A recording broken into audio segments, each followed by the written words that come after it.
Okay, good morning, everybody. I hope you're all well and safe. My name is Simon Claridge and I'm the CEO at Manga. It's my pleasure to welcome you all here today for our Winter Pressures and Falls webinar.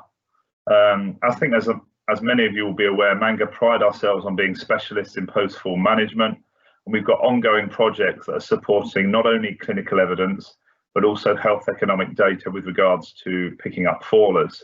So we've been working with various different organisations, emergency services, CCGs, care homes, government organisations, and sometimes all of those together. And I think that's the case in Wales with the Welsh Ambulance Service and the Welsh Government. And that links into who will be presenting the webinar. So leading the webinar and presenting will be Professor Jason Killens, who is the CEO at the Welsh Ambulance Service. And Jason will be discussing winter pressures and some of the excellent work that the Welsh Ambulance Service has been doing to improve outcomes. We do have a question and answer at the end of the presentation. So please feel free to use the messaging facility that we have. Jason will answer the questions related to the Welsh Ambulance, and we also have the Manga team on standby to answer any sort of product related questions. And I suppose for me, with the current situation with COVID, I personally believe that this year's winter pressures could be even more challenging than normal. So I'm personally very interested to hear Jason's views and experience. Presentation is going to last around 30 minutes. And then, as I say, we'll have a question and answer session following that. So without any further ado, I'll hand straight over to Jason. Jason. Great, thank you. Simon, and it's good to be with you all this morning. I will seek to share some slides on the screen, which I'll use to go through the presentation. So as Simon said, I'm Jason Killens. I'm the Chief Executive at the Welsh Ambulance Services NHS Trust. What I'll do first is just run you through a bit of an introduction of the organisation, how we're configured, the services that we offer, because it's not just the emergency 999 ambulance service. Talk a bit about demand and what activity we see across all of the main service areas that we operate nationally across Wales. Look then at some of the achievements and things that we've done. Talk about our winter plans from last year, and of course we are on the cusp of moving into winter this year, so for 2021, and then look at our falls framework, specifically what we've done both internally with our fantastic community first responders as well to manage and respond to patients who fall in the community, and also our partnership with St John Ambulance here in Wales. And then happy to take any questions on any of that or anything else WAST, Welsh Ambulance Service related, through till just about 11:30. So in terms of the service, we've got kind of four main service areas.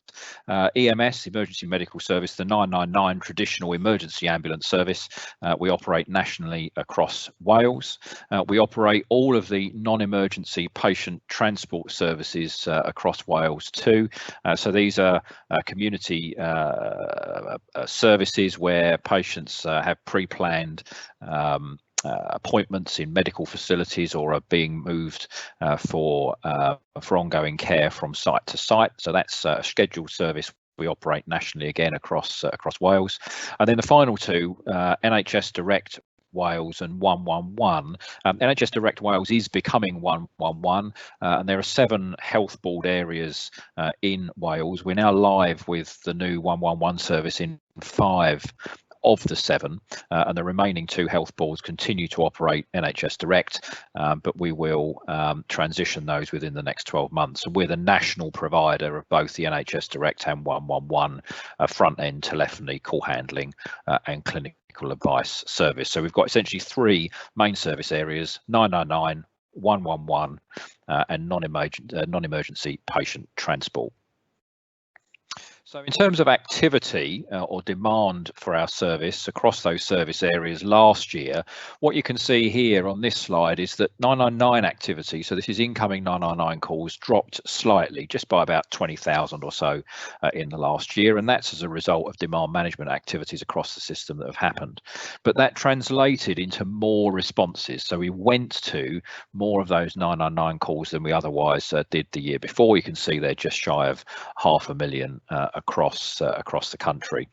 NHS Direct Wales contacts dropped, and we would expect that to be the case because we're transitioning away from NHS Direct into 111, and visits or hits on the website also rose significantly, and part of that will also be as a result of symptom checkers that we've now created, providing a digital front end for the community across Wales to access advice and simple diagnostics for coughs, colds and low acuity conditions that they have. So we're pushing quite aggressively a digital front end to our non-emergency lower acuity contact points. And then conveyance, you can see here we conveyed just about 45% of all of those 999 calls, all of those patients that we went to a major ED, and each year we're chipping away at this with about 12% of our overall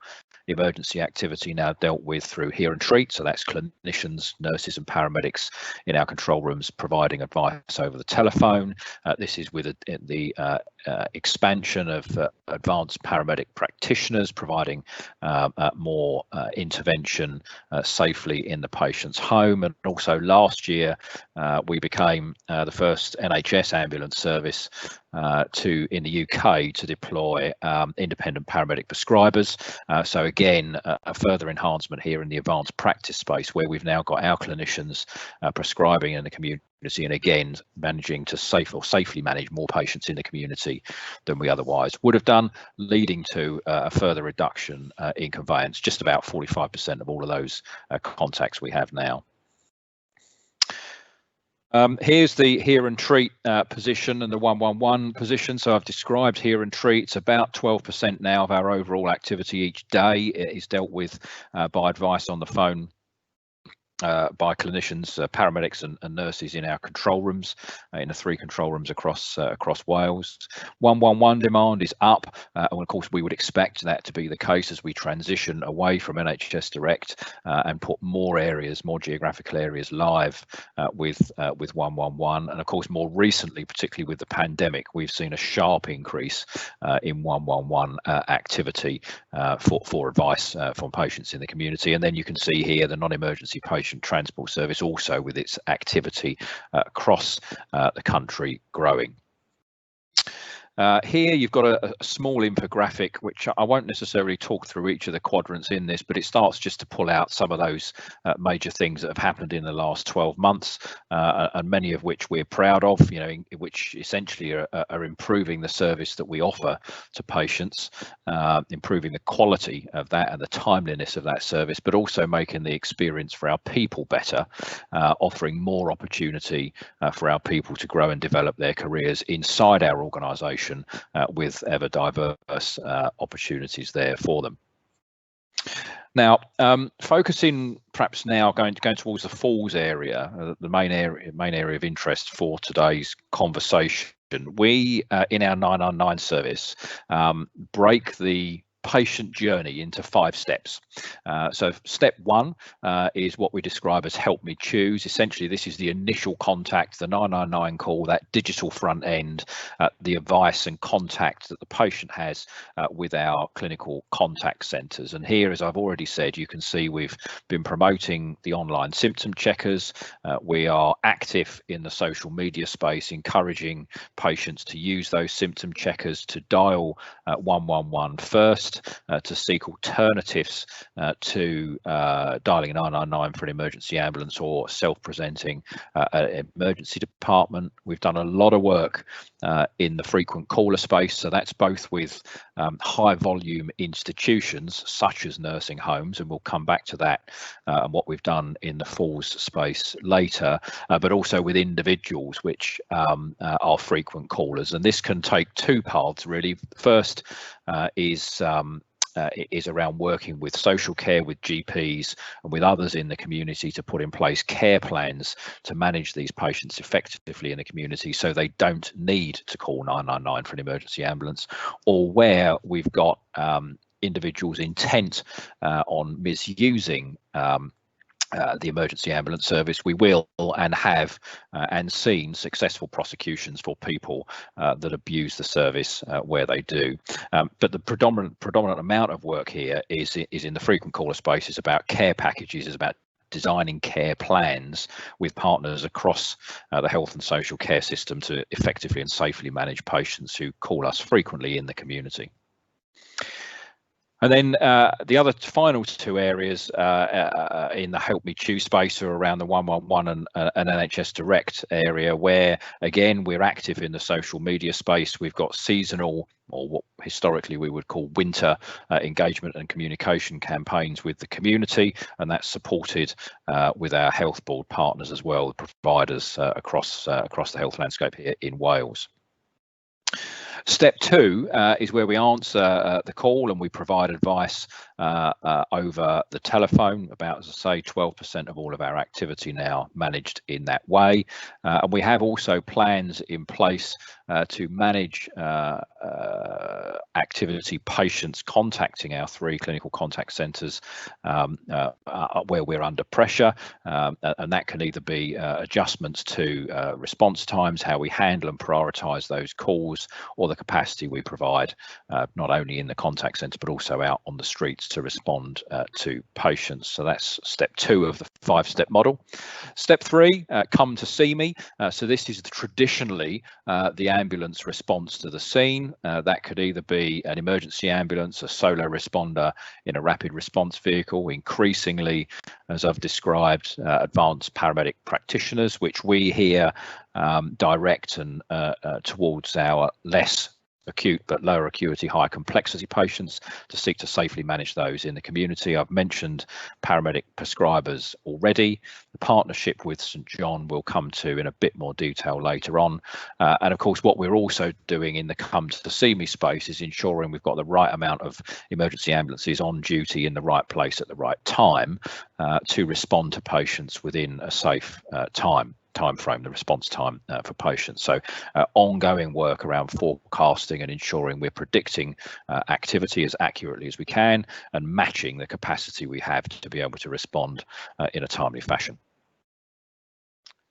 Step 4 and 5 are where we provide treatment either in the community or by conveying the patient to the emergency department. And you'll remember from a previous slide, about 45% of all of the emergency patients we now see are conveyed to an emergency department, with well over half there being managed in some other way, safely managed in some other way. And we're very proud of that.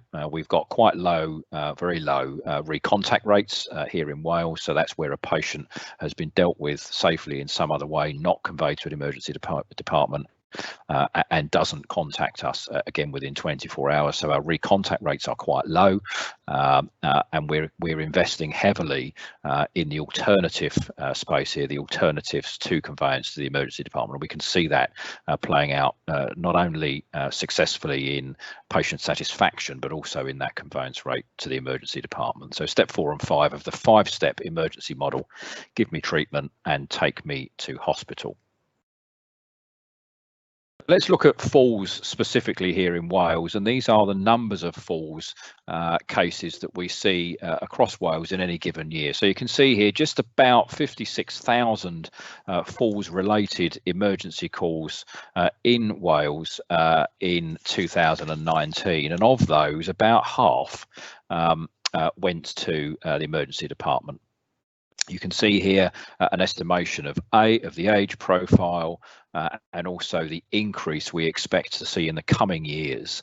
So just about an increase of a third in the next 20 or so years, and that's a substantial increase in activity for us, which we're seeking to mitigate now with the development of our falls framework. Now, this has been about a 4-year journey for the organisation, starting back in 2016, and we've refined and developed this falls framework across the last 4 years, and certainly in 2019. Other ambulance services across the UK became interested in the approach that we'd taken through a national piece of work here across the United Kingdom in the ambulance sector known as Project A. This was one of a number of developments which was shared widely and has now been adopted, at least in part, in many other services across the UK. So we're proud again of this development that's been led here to improve the timeliness, but also the quality of the service that we provide to our patients here in Wales. And we've invested in this, both in equipment through the partnership with Manga, but also in leadership, in clinical leadership across our organisation too. So developing the 5-step falls framework, the areas essentially that we've got activity or we've got work in here, the falls framework are in the prevention space, supporting community resilience. I guess our most traditional areas, the assessment and response, and also about avoiding further harm. It's got 3 levels. Level 1 is a non-injury falls assistant, which we send as an alternative to an emergency ambulance. So this is where a 999 call is received. It's clear from that call that the patient is uninjured. There's either someone with them or they're able to tell us that they aren't injured, and we'll send a non-injury falls assistant to help them up and ensure they're safe in their premises. We do this in a partnership with St John Cymru across Wales, and that's been very effective in the last 12 months, providing a much quicker response to those patients than would otherwise be the case for a low priority or lower priority emergency call. So they're getting a quicker, bespoke, tailored response here in the case of a non-injury fallers through this service now offered on a national basis.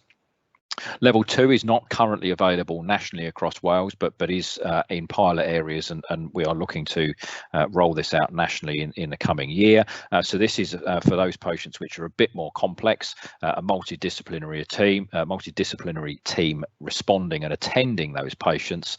And again, this is about trying to manage the patients safely in the community, seeing conveyance to the emergency department in level 3, as you can see here, as almost the last resort, and only where it's absolutely necessary would we seek to convey a falls patient to an emergency department. So we're looking to, I guess, enhance the non-injury falls service with this multidisciplinary team approach on a national basis to avoid the emergency department where we at all can for fallers.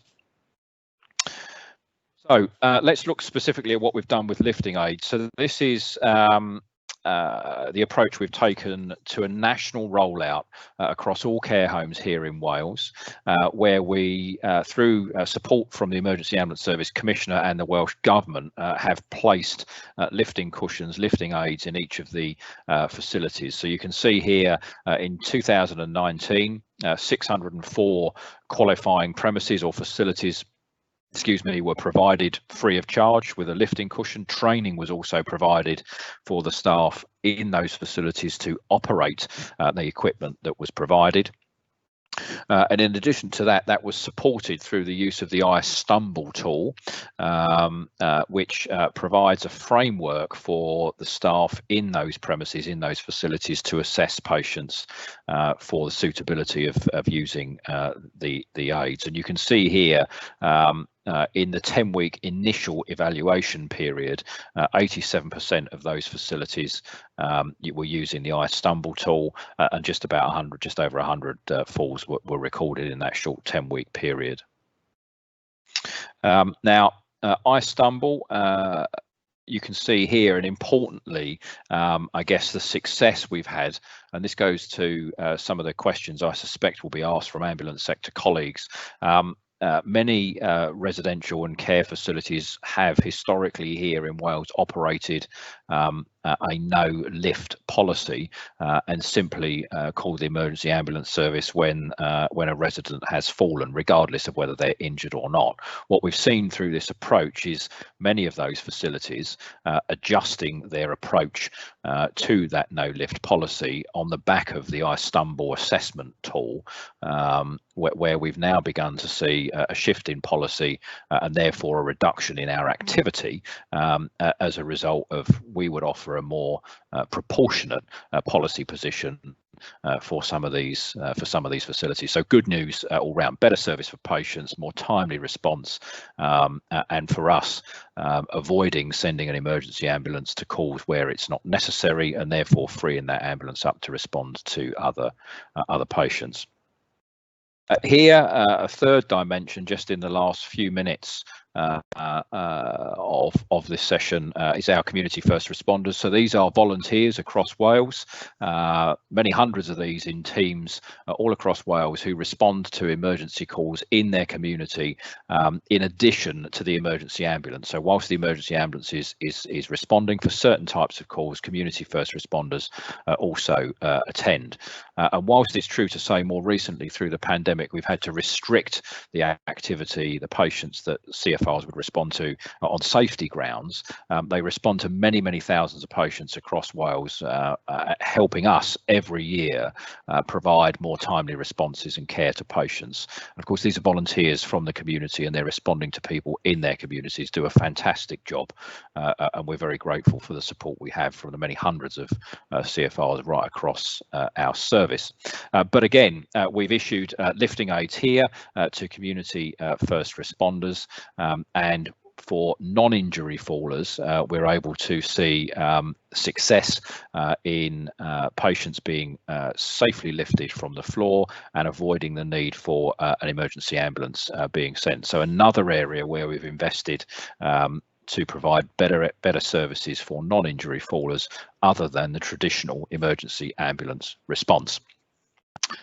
And then the final part I just want to talk about here is the partnership with St John Ambulance Cymru, and this is the level 1 falls service and how that operates across Wales, provided by the non-registered attendant, so non-clinical member of staff, dispatched through our clinical support desk, and as I say, provided in partnership with St John. You can see here that we have 7 of these schemes operating across Wales through last year, and you can see on the right hand side of the slide there the 7 health board areas with the green stars indicating where these schemes are provided, and that will increase or has increased this year through to 9 schemes on a national basis, funded with additional money to avoid sending the emergency ambulance response. And you can see here some of the data with the Falls Assistance scheme from October 18 through to March 19, so just about 6 months. They responded to just over 1,600 calls. And of those, 95% of all of the incidents attended by the Falls Assistance were lower priority emergency calls, and would have likely had an extended response time in the community. But with this specific service, this bespoke service, we're able to respond to those patients much more quickly. And here you can see the average response, and of course this takes into account the rurality and the geography of Wales, of about 1 hour and 20 minutes, which for many of those patients would be an improvement on what they would have seen before. Now, this service enables us to provide care closer to home, and you can see here in this slide that through the provision of the service, we've seen just about 66% of all of those falls patients that we've responded to remained in their home setting without the need to be conveyed to the hospital. Of course, there's many benefits for that, not only for us as the emergency ambulance service in freeing up the resource to respond to another call, but crucially for that patient, because we know that once the patient is in the emergency department, there's a higher likelihood of them being admitted, and once they're in the hospital, there's a risk of deconditioning, and it becomes much more difficult for the patient to safely be discharged. So where it's appropriate and possible to safely manage the patient in the community, that's very much our aspiration. Now, again, we're pleased with the feedback we've seen from the patients, the fallers who we've responded to. 97% of all of those that we've seen felt that the falls assistant met their needs adequately, and 91% of people felt that the falls scheme was able to offer them a timely response to their service. So overwhelmingly, patients are satisfied with this new and bespoke service that we have been able to provide across the country. Let's just move this forward.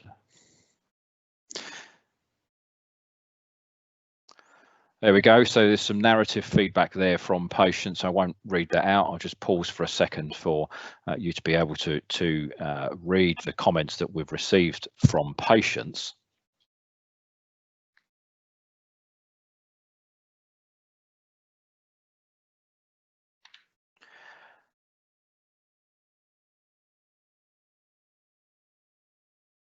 Now, I mentioned earlier recontact rates, and you can see here the recontact rates. 11% of those patients that we responded to recontacted us within 24 hours.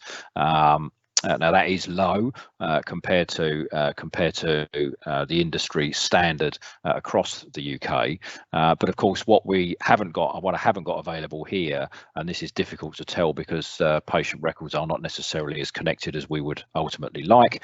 We're unable to differentiate between that 11%, what the intervention was after their recontact, but nonetheless a high patient satisfaction and a relatively low recontact rate. And I'm just going to finish, if I can, as we're approaching 11:30, where we'll begin to take questions on winter planning. Of course, this is part of our capacity planning approach to winter, and we did last year enhance the service, and we'll be looking to maintain that this year. As I've said, we moved from 7 to 9 schemes, and we will enhance the clinical capacity we have to support decision making further in our clinical contact centres this year. And the avoidance of the response by the emergency ambulance, and then the lower conveyance rate, very much is supportive of the overall approach we take to winter planning or seasonal planning, which is about increasing capacity and safely avoiding a response and conveyance to the emergency department where we can. So Simon, I think we're just about approaching 11:30,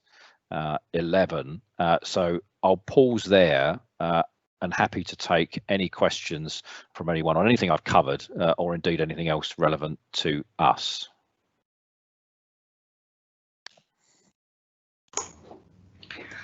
Okay, thank you, Jason, for that. Right, I've just got some questions that have come through from the people listening to the seminar, the webinar. So, Jason, I think the first question is that you described the growth in sort of the elderly population that we're likely to see over the next 20 years. So that I think what you were saying is that falls are going to continue to be on the agenda. They're not likely to reduce anytime soon. You've obviously got a very comprehensive falls strategy, but how do you see that moving forward, I suppose, over the next 20 years, and especially with things like COVID impacting what's happening at the moment? Yeah, okay, so I guess quite a complex picture. So we looking forwards, we've completed a demand and capacity review looking ahead over the next 5 years.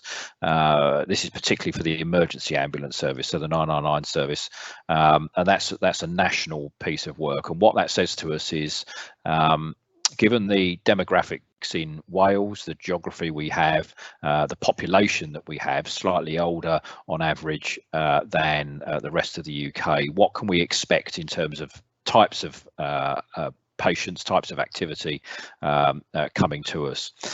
Now, we've got recommendations from that, which essentially says that we need, clearly, you would expect activity in the emergency service to grow over that 5, 10, 15, 20-year period. But it's not simple. It's not as simple and straightforward as just pouring more paramedics, more advanced paramedic practitioners, more emergency ambulances into the fleet. And we need to do that, and we are receiving investment to do that from our commissioners and from the Welsh Government. But what we need to do, to a point, is become smarter at how we respond to some of this work, and that's why we're investing in alternatives. That's why we've invested in the Falls scheme. That's why we'll likely grow that further, so grow the number of Falls responses further over the next 5, 10, 15 years, but also seek to invest further in advanced clinicians, advanced paramedic practitioners who are able to undertake more in-depth assessments at the scene of the patient, potentially with patient-side roadside diagnostics, and be able to manage those patients in the community. So we would like, from a strategic perspective, over the next 10, 20, 30 years, to get to a point where we almost see conveyance to the emergency department as the last resort, because we've been unable to either provide appropriate care for that patient in the community ourselves, or be able to safely refer them to another service that's provided in the community to manage the presentation that that patient has.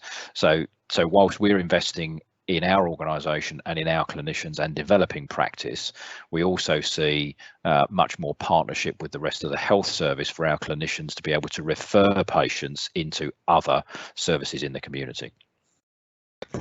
Thanks for that. And I think you mentioned early on in the presentation as well about the digital front end that people can actually visit and perhaps decide for themselves what the action might be. How well received is that digital front end by the public? Yeah, so I mean, it's a really good question. I mean, I'll give you a relevant current example, and you mentioned the pandemic. So we introduced a digital front end symptom checker to the 111 service in the first wave of the pandemic. So this was in probably April time. Within the first 3 months, that had just over 1 million hits. Now the population in Wales is just about 3.5 million. So I think increasingly there is an appetite for patients to access care in a different way, or perhaps the way we would say non-traditional ways. And the pandemic has shown us that we can both safely do that, and also that the community, that patients that we're here to serve, also have an appetite to access care in that way. We've seen video, the use of video increased for GP appointments in primary care, in the outpatient space. We will be piloting that in the 111 non-emergency space too. So I think patients are increasingly in tune with the fact that great care, good care, can be delivered to them, and they can be supported with their conditions in the community using non-traditional, non-face-to-face technology. So the digital front end for us has been successful, and it's an area that we want to expand further, particularly in the 111 service.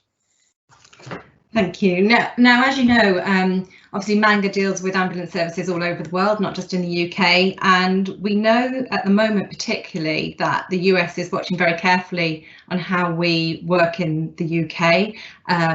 In the US, the model is much more about getting people into hospital, because that's how the payment system works. And I know they're trying to look much more at how they can treat on site, and that they don't always transfer people into hospital. So we've got a question from Rob Lawrence, who is ex-UK ambulance service, but then moved over to work in Richmond Ambulance Service in the US.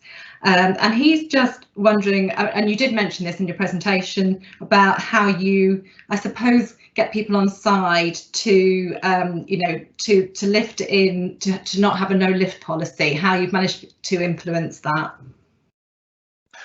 Thank you, and yeah, Rob's familiar to me. So if you're online, Rob, hello. Good to hear you with us.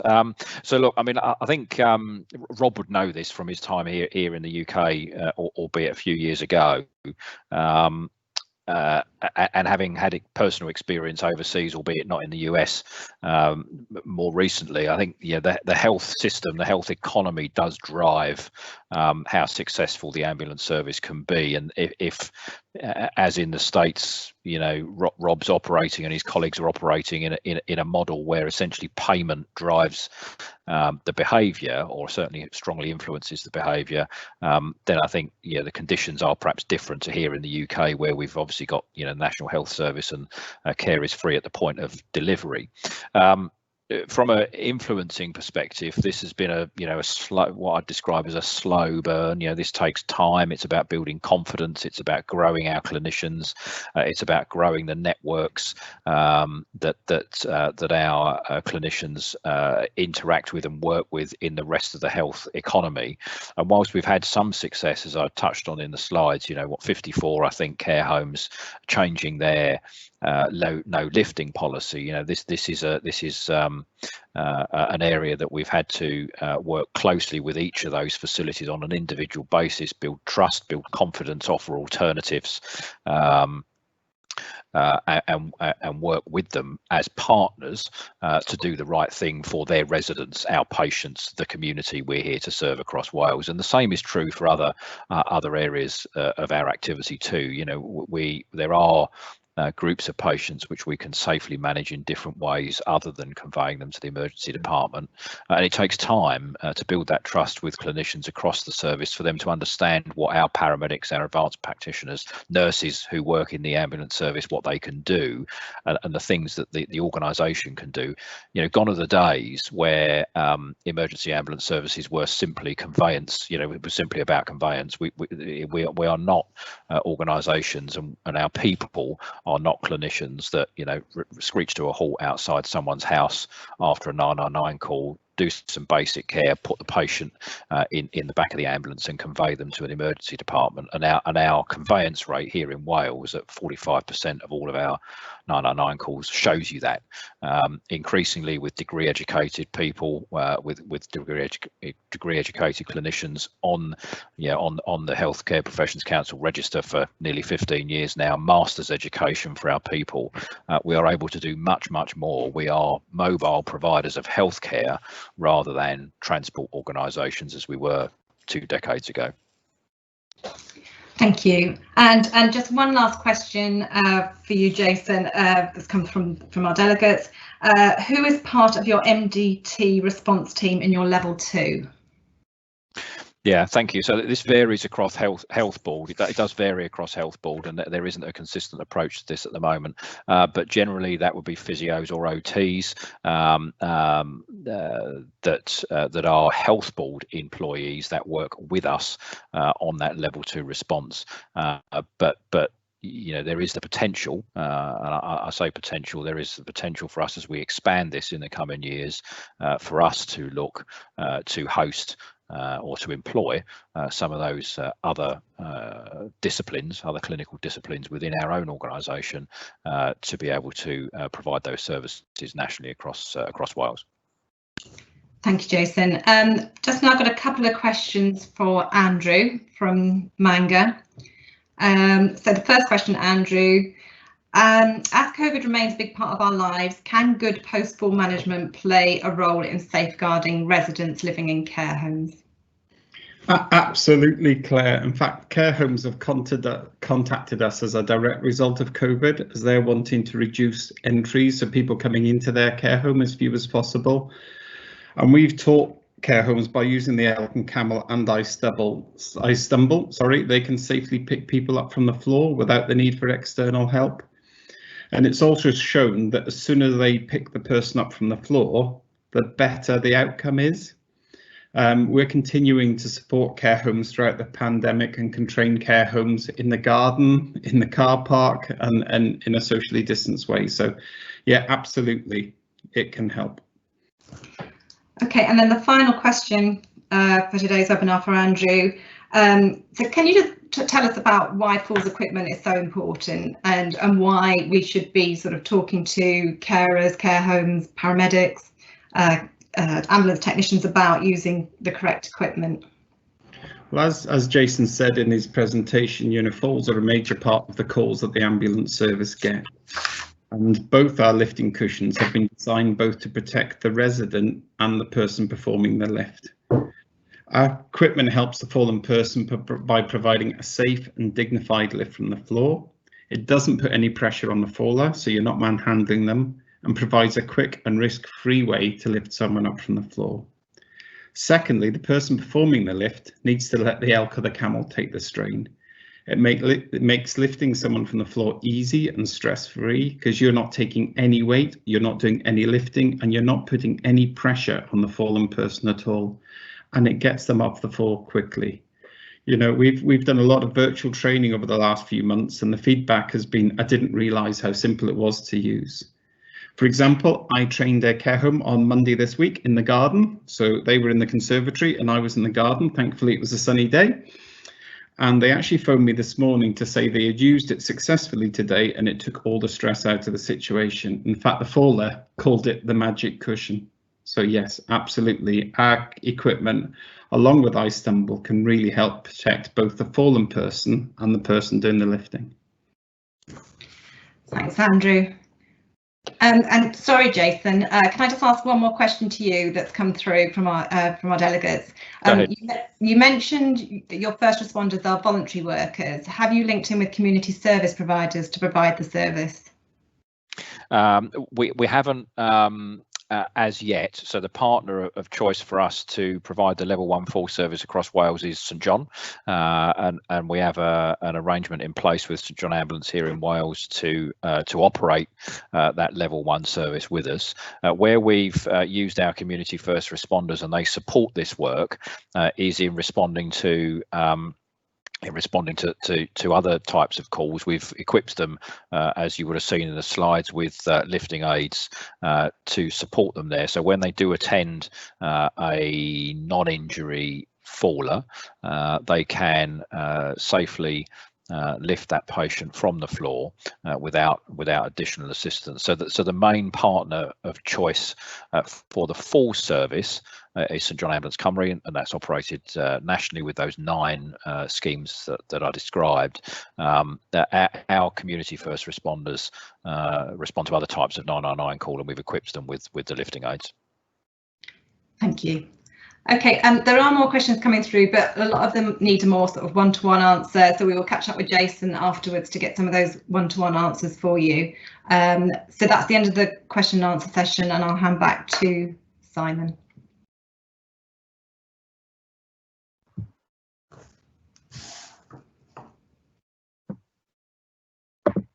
Okay, thank you, Claire. And thank you, Jason, for what was a really excellent and an informative presentation. Obviously, lots of great work and really outstanding outcomes that have occurred in Wales. I think largely due to the investment that you guys have put in, working with care homes, as we've discussed, the community first response teams. It's really interesting to sort of hear about your falls framework, which I think can be replicated.